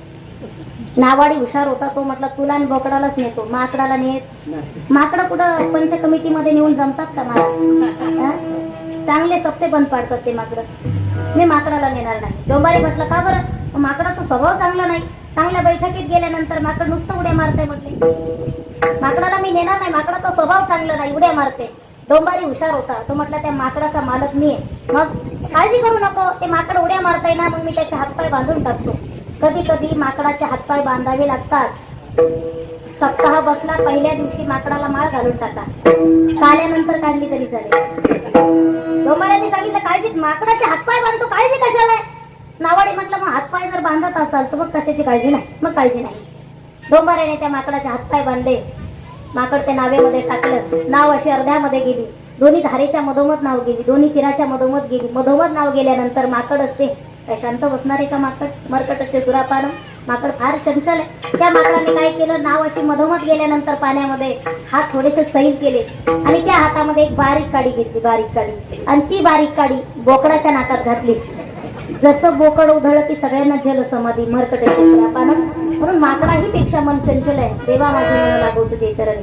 संसार व्यसनी पडो नाही दी, अरे संसार संसार जसा तवा चुन्ह्यावर, आधी हाताला चटके मगा मिळते घागर. अरे संसार संसार. संसारामध्ये राहणारा प्रत्येक जीव दुःख भोगतोय. जो देखे व दुखिया बाबा सुखिया नाही कोई रे. एक राजा होता पूर्वीच्या काळामध्ये, अगदी संसारावरती फार प्रेम करायचा. राजा भर्तृहरी नाव होतं त्याचं. माझा सिद्धांत फार महत्वाचा आहे. ही कथा जर तुम्ही कधी ऐकली नसेल तर ऐका. राजा भर्तृहरी नाव होतं. तो संसारावरती इतकं प्रेम करायचा की एखादा संन्यासी जर त्या माणसाने पाहिला, त्या राजाने पाहिला, तर त्याला राग यायचा संन्यासाचा. काय संन्यास घेतात, काय त्या ठिकाणी परमार्थ करतात? अहो असोनी संसारी, संसारामध्ये सुद्धा राहून परमार्थ करता येतो. हिमालयामध्ये जायचं आणि बर्फात बसायचं, तपश्चर्या करायची, कशाला हे करता? म्हणून तो राजा संन्यासी लोकांना, साधू लोकांना भांडायचा. पण एक दिवस असा साधू त्या राजाला भेटला. राजा बोलत होता, महाराज महात्मे, तुम्ही कशाला संन्यास घेतला? संसारामध्ये काही कमी आनंद आहे का? माझी पत्नी माझ्यावर एवढा प्रेम करते तर मी घरी गेल्याशिवाय पाणी सुद्धा ग्रहण करत नाही, एवढं प्रेम आहे तिचं माझ्यावरती, त्या राणीचं. साधूच्या लक्षात आलं याचं संसारावरती प्रेम जास्तच आहे. साधूने आपल्या झोळीतून एक आंबा काढला आणि त्या राजा भर्तृहरीला दिला आणि सांगितलं, तुझं जर संसारावरती एवढं प्रेम आहे, तुला जर संसारामध्ये एवढा आनंद मिळतो, तर एक काम कर, हा आंबा खा, तू अमर होशील आणि मग तुला जास्त दिवस संसाराचा आनंद घेता येईल. साधू निघून गेले. महात्मे जास्त वेळ एका ठिकाणी थांबत नाही. राजाने तो आंबा हातामध्ये घेतला आणि राजा विचार करू लागला, हा आंबा खाल्ल्यानंतर मी अमर होणार आहे, बरोबर आहे ना? हा आंबा खाल्ल्यानंतर मी अमर होणार आहे, पण माझी पत्नी राणी ही एक ना एक दिवस मरणार आहे. राणी मेल्याच्या नंतर संसारात आनंद आहे का? दुसरी राणी जोपर्यंत घरात येत नाही तो आनंद आहे का? भगवान श्री रामाला सुद्धा पत्नीचा वियोग सहन झाला नाही, तर आपण सामान्य आहोत. राजा भर्तृहरीने विचार केला, न जाणो हा आंबा मी न खाता माझ्या पत्नीने जर खाल्ला, राणीने खाल्ला, तर ती अमर होईल आणि मी मरेपर्यंत संसारामध्ये आनंद भोगेल. राजाने तो आंबा राणीला दिला. वास्तविक पाहता ज्या राणीच्या हातामध्ये राजाने आंबा दिला त्या राणीचं प्रेम त्या राजावरती नव्हतं. त्या राणीचं प्रेम त्या राज्यामध्ये घोड्याचा खरारा करणारा जो माणूस होता त्याच्यावरती त्या राणीचं प्रेम होतं. त्या राणीने विचार केला, हा आंबा मी खाणार आहे आणि आंबा खाल्ल्यानंतर मी अमर होणार आहे, पण ज्याच्यावरती माझं प्रेम आहे तो एक ना एक दिवस मरणार आहे. तो मेल्यानंतर संसारात आनंद आहे का? तो मेल्यानंतर कसला आनंद? त्यापेक्षा मी न खाता त्याने जर हा आंबा खाल्ला तो अमर होईल आणि मी आनंद घेईल मरेपर्यंत संसारामध्ये. राणीने तो आंबा घोड्याच्या खरारा करणाऱ्या त्या नौकराला दिला. वास्तविक पाहता त्या नौकराचं सुद्धा प्रेम राणीवरती नव्हतं, दबावापोटी तो राहत होता. त्याचं प्रेम भांडे घासणाऱ्या बाईवरती होतं. क्वालिटी शेवटी विचारायची. तो विचार करू लागला नौकर, हा आंबा खाल्ल्यानंतर मी अमर होणार आहे, पण माझं प्रेम भांडे घासणाऱ्या बाईवरती आहे. मी अमर होणार आहे, ती एक ना एक दिवस मरणार आहे. ती मेल्यानंतर मग कसला आनंद आहे जगण्यामध्ये? त्यापेक्षा हा आंबा मी न खाता जर तिला दिला तर ती अमर होईल आणि मी मरेपर्यंत तिच्या सोबत आनंद घेईल. त्याने तो आंबा भांडे घासणाऱ्या बाईला दिला. लक्ष देऊन ऐका, माझा सिद्धांत फार महत्वाचा आहे. भांडे घासणाऱ्या बाईच्या हातामध्ये तो आंबा आल्यानंतर ती विचार करू लागली. विचारी होती ती विचार करू लागली, हा आंबा मी खाल्ल्यानंतर मी अमर होणार आहे आणि मी अमर झाल्यानंतर मरेपर्यंत, जीवन जगेपर्यंत मी काय भांडेच घासायची का? हा आंबा खाऊन मी अमर होणार आहे, जीवनभर काय भांडे घासायची का? त्यापेक्षा हा आंबा जर माझ्या राजाने खाल्ला तो राज्य उपभोगेल. त्या भांडे घासणाऱ्या बाईने तो आंबा राजाकडे आणला. विचारात पडला राजा, हा जे गुलाबाचं फुल मी बायकोला दिलं होतं, सगळ्या गावात फिरून आलं. विचारात पडला ना तो राजा. विचारलं त्या पत्नीला, राणीला विचारलं, तो आंबा मी तुला दिला होता तिच्याकडे कसा गेला? तर राणीने सांगितलं, राजा साहेब, ऐश्वर्य, वैभव, संपत्ती या सगळ्या गोष्टी माझ्या बापाच्या सुद्धा घरी होत्या. तुमच्याकडून फक्त प्रेमाची अपेक्षा होती, पण राज्य उपभोगता भोगता तुम्हाला माझ्यावरती प्रेम करायला वेळच भेटला नाही, म्हणून माझं प्रेम तुमच्यावरती नसून नोकरावरती आहे. त्या नोकराला विचारलं, तुला तो आंबा दिल्यानंतर पुढं कसा गेला? नोकराने सांगितलं, माझं प्रेम राणीवरती नव्हतं, दबावापोटी मी राहत होतो नोकरी जाईल म्हणून. माझं प्रेम भांडे घासणाऱ्या बाईवरती होतं म्हणून मी तिला तो आंबा दिला. तिला विचारलं तर तिने विचार करून सांगितलं, राजा साहेब, हा आंबा खाल्ल्यानंतर मी अमर झाले असते, काय मी भांडेच घासायची का जीवनभर? म्हणून आंबा मी तुम्हाला दिला. जो राजा संन्याशी लोकांना नावं ठेवत होता तो राजा काय म्हणतो ऐका, धिक्कार धिक्कार धिक्कार, धिक्कार असो या संसाराचा, धिक्कार असो. अतुल प्रेम ज्या राणीवरती मी केलं, इतकं प्रेम करून सुद्धा माझं प्रेम त्या राणीला कळालं नाही, त्या राणीचा सुद्धा धिक्कार असो. एवढी मोठी राज्याची राणी, राजाची राणी, राज्याची राणी, तिचं प्रेम नोकरावरती होतं, त्या नोकराला सुद्धा राणीचं प्रेम कळालं नाही, त्या नोकराचा सुद्धा धिक्कार असो. आणि ज्या भांडे घासणाऱ्या बाईला अमर होण्यासाठी आंबा मिळाला, तिने नाही खाल्ला, तिचा सुद्धा धिक्कार असो. धिक्कार धिक्कार धिक्कार असो या सगळ्या संसाराचा, कारण हा खोटा लटिका संसार आहे. म्हणून संसार व्यसनी दुःख बांधवडी आहे हा संसार, सुखाचा विचार नाही कोठे. धिक्कार असो या संसाराचा. या संसारामध्ये कोणीच खरं बोलत नाही. बोललं एखाद्या वेळेस बोललं तर त्याला वाटतं हरिश्चंद्रानंतर आपलाच नंबर आहे. राजा हरिश्चंद्रानंतर खरं बोलण्याचा आपलाच नंबर आहे. चोऱ्या किती करतोय सांगत नाही, पण एक सुई जर दान दिली तर सगळं गावभर सांगतो आपणच दिलं बरं कधी. म्हणजे अशी ही संसाराची पद्धत आहे. म्हणून संसार व्यसनी पडवलेली. संसारामध्ये कोणी खोटं बोलतं तर कोणी खरं बोलतं. हा समवलेला एक बाजार आहे. बाजार दोन पद्धती आहेत, एक परमार्थ आहे, दुसरा संसार आहे. जोपर्यंत तुम्हाला लटिका संसार कळत नाही तोपर्यंत खरा परमार्थच कळत नाही. जोपर्यंत तुम्ही एखादी बँटेकची वस्तू बाजारातून आणली आणि वापरल्यानंतर ती जोपर्यंत पांढरी पडत नाही तोपर्यंत सोन्याची किंमत लागत नाही. संसारही विश्वासाच्या जोरावर चालतो आणि परमार्थ सुद्धा विश्वासाच्या जोरावर चालतो. परमार्थामध्ये संताची पायी हा माझा विश्वास. संसारामध्ये कसं, संसार नसेल तर बायको राहते का? विश्वास नसेल तर एखादा रॉंग नंबर आला, रात्रभर मोबाईल चालते, कोणाचा आहे. आणि तर शिकलेले लेकर आहेत महाराज. एक व्यक्ती माहेरी निघाली, बाई माहेरी निघाली, जाताना नवऱ्याला वॉर्निंग दिली, हे बघा मी 4 दिवस माहेरी जाणार आहे, कपभर चहासाठी गावभर बोंबलत फिरतात. हा 4 दिवस कुठंच जायचं नाही, घरी थांबायचं. तो म्हटलं काही काळजी करू नको, घरीच थांबतो. पण तिचा विश्वास नाही की माहेरामध्ये गेल्यानंतर तिने फोन लावला नवऱ्याला कुठेही तपासण्यासाठी. हॅलो, कुठे आहात तुम्ही? आता हा बिचारा पूर्वी वाहक होता, वाहक. पण जेव्हापासून वाघावर दुर्गा बसली, वाघ पंचर झाला होता. वाघाचा आवाजच निघाला. वाघ म्हटला मी घरीच आहे. ती म्हटली घरी आहे का, मग मला मिक्सर चालू करून दाखवा. केलं वाघाने मिक्सर चालू. करा बंद, ठेवा फोन. परत दुसऱ्या दिवशी फोन लावला. हॅलो, कुठे आहात? घरीच आहे. मिक्सर चालू करा. केलं चालू. हा, करा बंद, ठेवा फोन. तिसऱ्या दिवशी फोन लावला. मिक्सर चालू करा. हा, घरीच आहे ना, करा बंद, ठेवा फोन. चौथ्या दिवशी ती घरी आली आणि घरी आल्याच्या नंतर पाहते तर काय, पप्या एकटाच घरामध्ये. पप्याच्या पप्पाचा पत्ता. त्या पप्याला विचारलं, करे पप्या, अरे तुझा पप्पा कुठे गेला? पप्या म्हणला, मग मी 3 दिवस झाले पप्पा आणि मिक्सर बाहेर जाऊन ऑन ऑफ करत होत. अशा संसारामध्ये देवा, संसार व्यसनी पडून येईल. मला तुझ्या नामचिंतनाचा आनंद घेऊ दे. सगळ्यांनी दोन्ही हात वरती घ्या.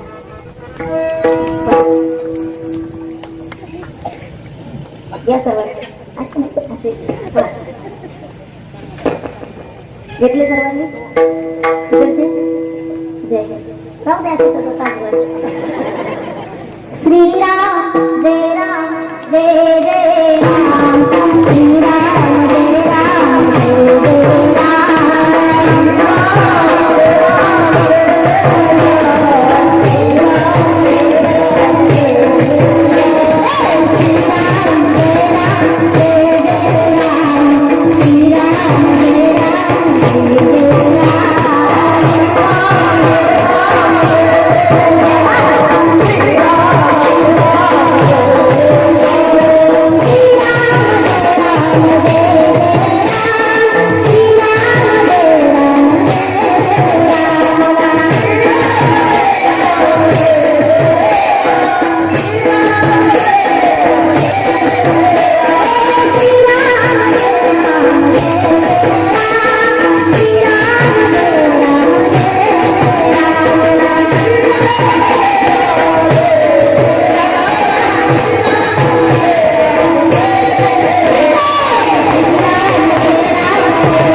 त्यांना म्हटलं आज आंधळे साईंचं कीर्तन दिसतं का नाही यांना.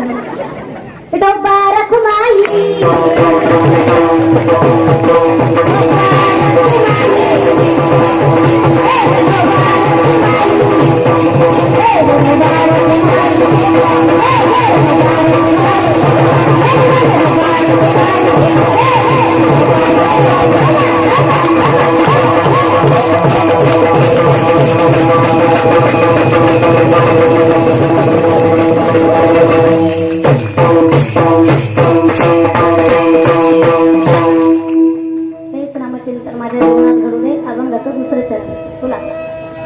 नामस्मरण भेडो संत समागम.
संत समागम वाणीने नामचिंतन घडावं।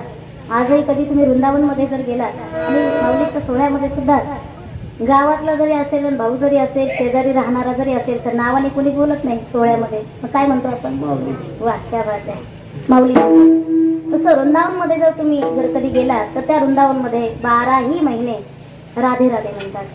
श्री राधे राधे गोविंद गोविंद राधे, किशोरी कुछ ऐसा इंतजाम हो जाए, जुबा पे राधा राधा राधा नाम हो जाए, किशोरी कुछ ऐसा इंतजाम हो जाए, काली कमली वाला मेरा यार है,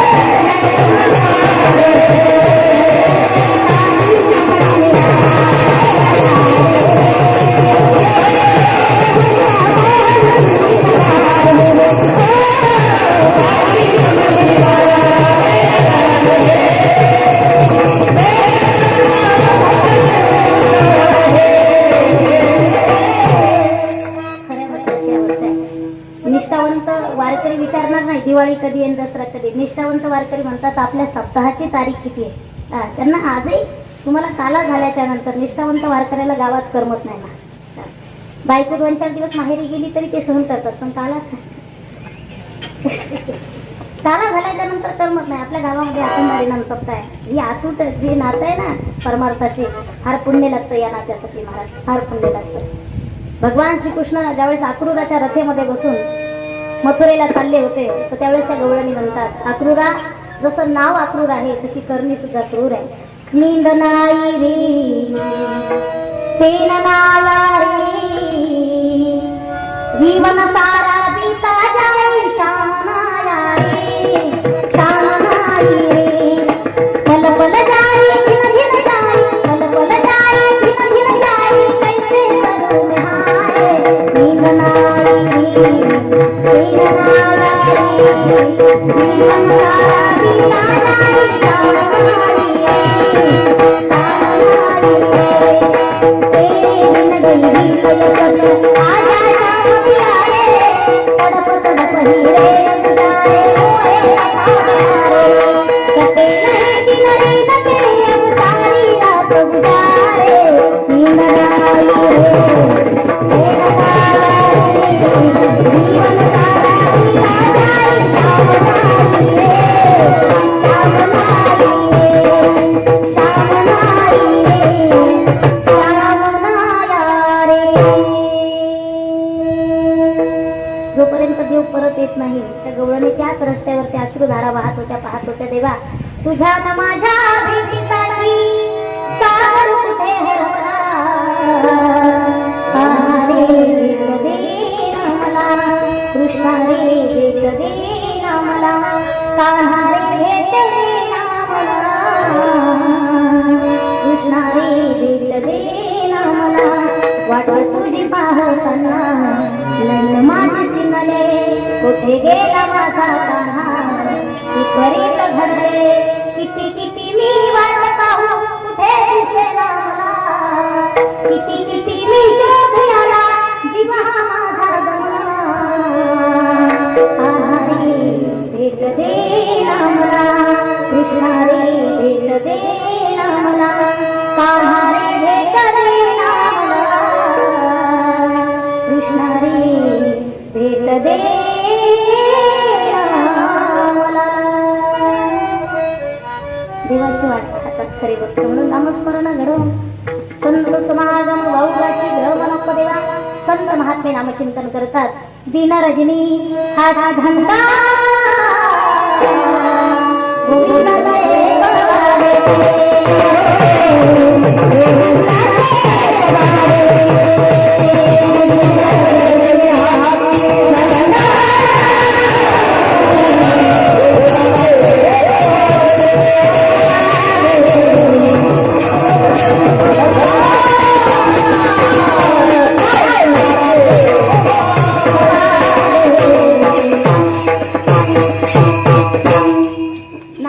जेवणाची आवड असावी, खाण्याची असावी पण पोटापुरती.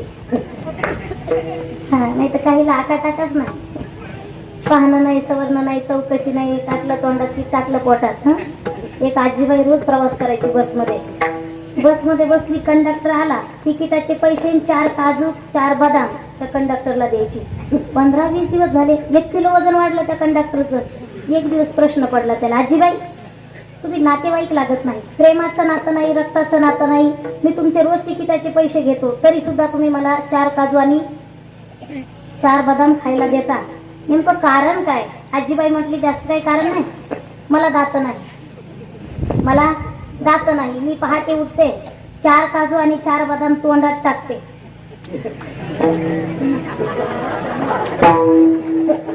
आता दात नसल्यामुळे चघळत बसपर्यंत येते आणि इथं आल्यानंतर फेकून कसे द्यावेत, ते उगाच कशाची आकांक्षा इच्छा करू नये. नामचिंतनाची आवड सदा नाम घोष करू हरिकथा, तेने सदा चित्त समाधान. काय आनंद आहे, फार आनंद आहे परमार्थामध्ये. इतका आनंद आहे, माझे तुकोबर आहे, देहीच विदेही बघू दशा. भजनाला जर बसले तर विदेही अवस्थेमध्ये बसायचे. जिजाबाई एकदा भांडायला लागल्या, महाराज तुम्ही संसारात काहीच काम करत नाही, आशाने संसार होत नाही महाराज, एकाचं पीठ असेल आणि दुसऱ्याचं मीठ असेल तेव्हा संसार होतो, काहीतरी करा. महाराजांनी विचारलं काय करायचं? जिजाबाईने सांगितलं, आज 9 लाख उमरे गावचा बाजार आहे, ती मिरच्याचं पोतं घ्या, बाजारामध्ये जा, एकही मिरची परत आणायची नाही. महाराज म्हटले, मला आज भंडारा डोंगरावर जायचं नाही, बाजारात जा. विचार केला, काही हरकत नाही, डोंगरावरती जाऊन भजन करायचं होतं, पण बाजारात जाऊन करेल. हरीची याद असा, बैलगाडी जुंपली, मिरच्याचं पोतं टाकलं, लक्ष देऊन ऐका, फार वेळ कमी आपल्याकडं. आणि बाजारामध्ये आले तुकोबर आहे. बाजारामध्ये आल्यानंतर भजनाला सुरुवात झाली. मिरच्याचं पोतं असं उघडं केलं, डोळे झाकले माझ्या तुकोबरायांनी, मी भजन करू लागले. श्रीकृष्ण गोविंद हरे मुरारी, हे नाथ नारायण वासुदेवा, हे नाथ नारायण वासुदेवा, नाथ नारायण वासुदेवा. भजन कुठं चालू आहे? कुठं चालू आहे? इकडचे बोलत नाही, आम्ही आंधळे, तुम्ही बहिणी नाही का? भजन कुठं चालू आहे? बाजारामध्ये. वा, क्या बात आहे. बाजार आहे शेवटी तो. हौशे 900 आणि त्या इकडं पण आहेत का? गौशे आले 4-5 तिथं.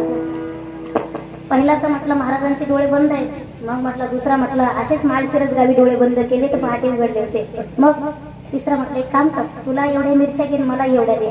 त्या 2-4 जणांनी एवढ्या करून निम्म पोतं केलं, अर्धा पोतं रिकामं केलं. हे निघून गेले. नंतर शांती नावाची बाई आली तिथं, नाव फक्त शांती, घरात 1 दिवस शांती नाही, रोज घरी भांडण आणती. इथं जर एखादी शांती असेल ती बिचारी तिथं आली, तिने विचार केला, काहींनी एवढ्या नेल्या, काहींनी एवढ्या मिरच्या नेल्या. त्यांनी एवढ्याच नेल्या कारण त्यांचं कुटुंब छोटं आहे म्हणून त्यांनी तेवढ्या नेल्या. माझं कुटुंब छोटं नाही, मोठं कुटुंब आहे, मला 11 पोरं आहेत, मला नाही.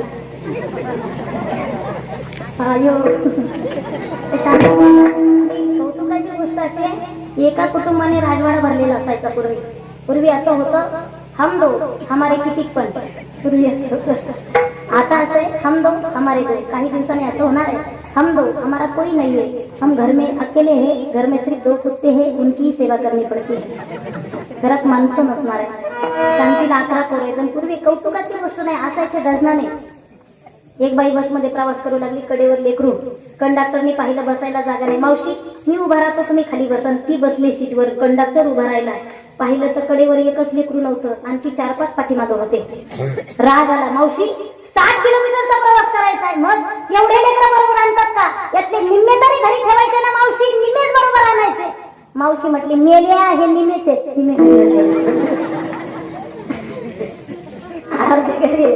असं पूर्वी असायचं. ती शांती आली, पाहिलं तर मी मग पोतं बिचारी घेऊन गेली. संध्याकाळ झाली, तुकोबारांनी डोळे उघडले, पाहता तर काय मिरची एकही शिल्लक राहिली नाही. जिजाबाईंनी सांगितलं होतं एकही मिरची परत आणायची नाही. आता घरी जायला काही हरकत आहे का? विधेय अवस्था माझ्या तुकोबारायांची. बैलगाडी म्हटली, घरी आले, रिकामं पोतं पाहिलं जिजाबाईंनी, फार आनंद झाला. महाराज रोज असंच काम करत जा महाराज. महाराज म्हटले काही हरकत नाही, पण महाराज भूक लागली असेल, दमून आला, तुम्ही थकून आलात, महाराज जेवायला बसा. जिजाबाईंनी ताट वाढलं, तुकोबाराय जेवायला बसले. पहिला घास घेतला, तोंडात टाकणार बाईचा स्वभाव आहे. विचारलं जिजाबाईंनी, महाराज काय किलोनी विकल्या मिरच्या, किती पैसे आले? ठेवला घास खाली. पैशाचं ठरलं होतं का? ठरलंच नव्हतं ना, पैसे तर आणलेच नाही, रिकामं फक्त पोट आणलं. जिजाबाईंनी डोक्याला हात लावला. कुठं गेला तुमचा देव? वाटोळ झालं संसाराचं, तरी म्हणता बरे झाले देवा निघाले दिवाळे. कुठं देव तुमचा आता, कुठं गेला? पण खरं सांगू सज्जना हो तुम्हाला, ज्यावेळेस भक्तावरती आणि संतांवरती संकट येतं त्याच्या वेदना माझ्या भगवंताला होत असतात. दुसऱ्या दिवशी भगवंताने तुकोबरायच्या दासाचं रूप घेतलं. उच्चांक महापरमार्थाचा जो जगाचा बॉस आहे तो तुकोबरायचा दास झाला. आपण दास आहोत, पण दास व्हायला कुणालाच आवडत नाही, प्रत्येकाला बॉस व्हायला आवडतं. देवाने दासाचं रूप घेतलं. त्या गावामध्ये ज्यांनी मिरच्या पळवल्या त्यांच्याकडून पैसे गोळा केले. शांतीचा नंबर आला. आता ती देवाला काही मानणारी होती का? चोऱ्या करणारी काही मानत असतात का महाराज?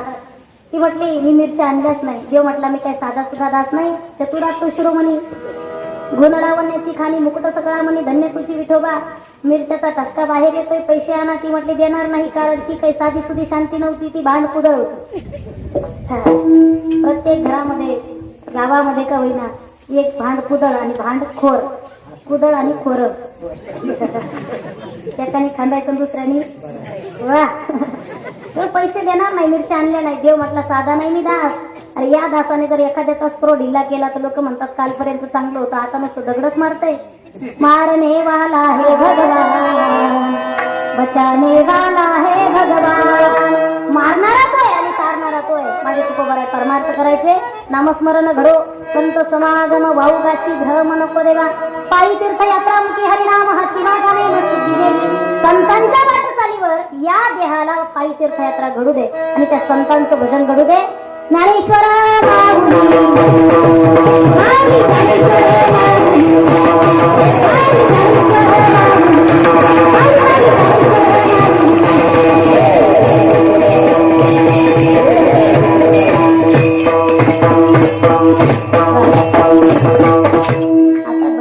चाल होईल तोपर्यंत आपली चाल कुणी दाखवू नका. खाली बस.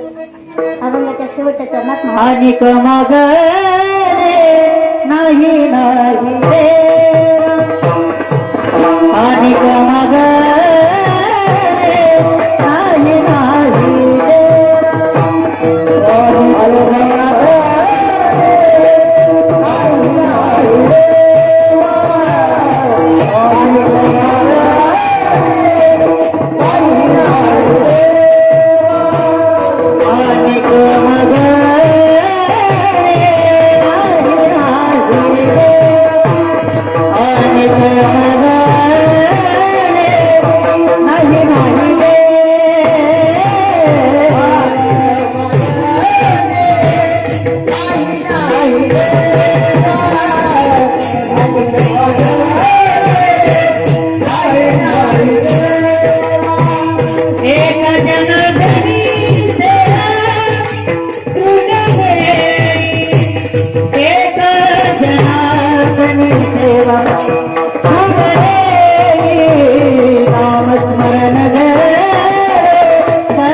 सप्ताहामध्ये महिला कीर्तनकार म्हणून एकच कीर्तन आहे नाही का? मी कौतुक करेल तुम्हा सर्व ग्रामस्थांचं. महिलांना विरोध करणारे काही कमी नाही. महिला म्हटलं त्यांना लई खाज येते. तुम्ही मुलगी म्हणून लेखबाळ म्हणून जर पाहत असाल, दृष्टी जर तुमची चांगली असेल तर सृष्टीचं सुद्धा दर्शन तुम्हाला चांगलं होईल. म्हणून पुनश्च एकदा ग्रामस्थांना धन्यवाद देते. बहुसंख्येने जमलेल्या माझ्या या माता भगिनी तुम्हालाही धन्यवाद देते. आणि 1-2 मिनिटाचं तुमच्याकडून आपण भजन करून घेऊ. तयार आहे का तुम्ही सगळे? झोपा झाल्यात का तुमच्या? झोपण्याचं जर आयुष्य जात असेल, आयुष्य खातो काळ सावधान. करणार ना भजन तुम्ही? एकच कीर्तन आहे, मग त्यांना महिलांमध्ये थोडंसं चेंज महिलांसाठी. माझ्या पाठीमागे म्हणायचं एकच टाळ आणि पकवाज वाजवा. नामदेव जनाबाई सोमनाथा मुक्ताबाई. नामदेव जनाबाई सोमनाथा मुक्ताबाई. नामदेव जनाबाई मागच्या काही मनात नाही. सगळ्यांना म्हणाला काही नाही. नामदेव जनाबाई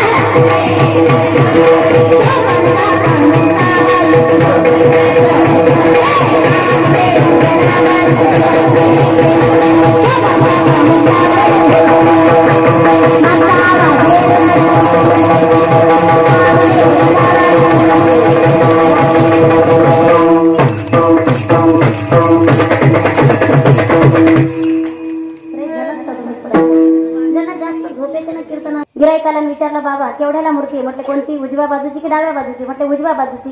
पण 100 रुपये किंमत आहे तिची. डाव्या बाजूची? म्हटलं तिची 10,000 रुपये. दिसायला सारख्या वजनाला सारख्या मूर्तिकार तुम्हीच आहे आणि एवढा डिफरन्स मला काही कळत नाही का? एकीचे 100 रुपये किंमत, दुसऱ्याची 10,000. एवढा फरक? मूर्तिकार म्हटलं हे बघा, जिची 100 रुपये किंमत आहे तिच्या कानामध्ये जर तार टाकला तर तो तार इकडून निघतो, म्हणून त्याला सरोता म्हणतात. आणि जिची 10,000 रुपये किंमत आहे तिच्या कानात जर तार टाकला इकून निघत नाही, तो हृदयापर्यंत जातो, त्याला श्रोता म्हणतात. तुम्हाला कसं पुनश्च एकदा सर्वांना मनापासून धन्यवाद देते. झालेली सेवा माऊलींच्या चरणी, जगद्गुरु तुकोबाराच्या चरणी, मला ज्या आईवडिलांनी जन्म दिलाय माझ्या आईवडिलांच्या चरणी सेवा अर्पण करते. सेवेला पूर्ण विराम देते. जय विठ्ठल जय जय